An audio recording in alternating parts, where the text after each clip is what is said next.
If you like your privacy, you're not going to like this story from the defenders. It's getting harder and harder to stay anonymous, and it's easier to find somebody with just the click of a mouse. The problem? People finder services on the web, which are free, fast, and full of information about your every move. As Carolyn Bruck reports, even public officials are in the crosshairs.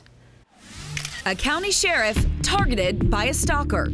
According to court documents, a convicted rapist snaps photos of a sheriff's family home. He walks up. The wife opens the door. She's home alone with her kids, so she calls police. And why was it so easy for a convicted criminal to find the home of a high-profile county sheriff?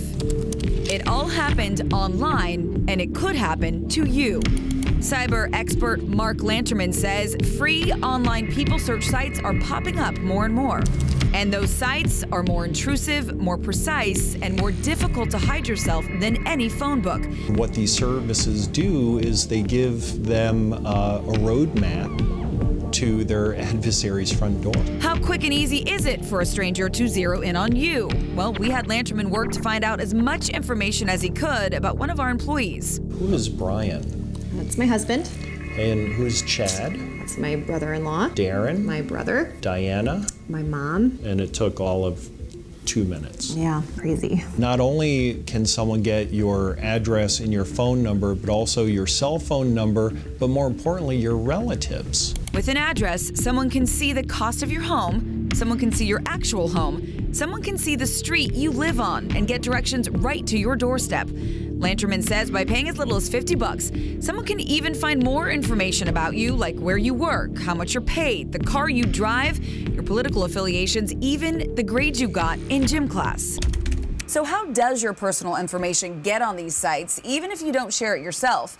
We asked the Federal Trade Commission. Tiffany George says data brokers likely sell it to these sites as they collect and buy consumer information without us even knowing, from everyday things like online and in-store purchases, our social media activity, even magazine subscriptions. Generally, a lot of this information may be sold or exchanged for marketing purposes, but there's very little restriction or ways to restrict how that information is used downstream. Now, you could opt out of every single site out there, but the FTC says that's nearly impossible. Currently, it would be pretty onerous for a consumer to track down every data broker that has information about them. Carolyn Bruck, NBC Charlotte.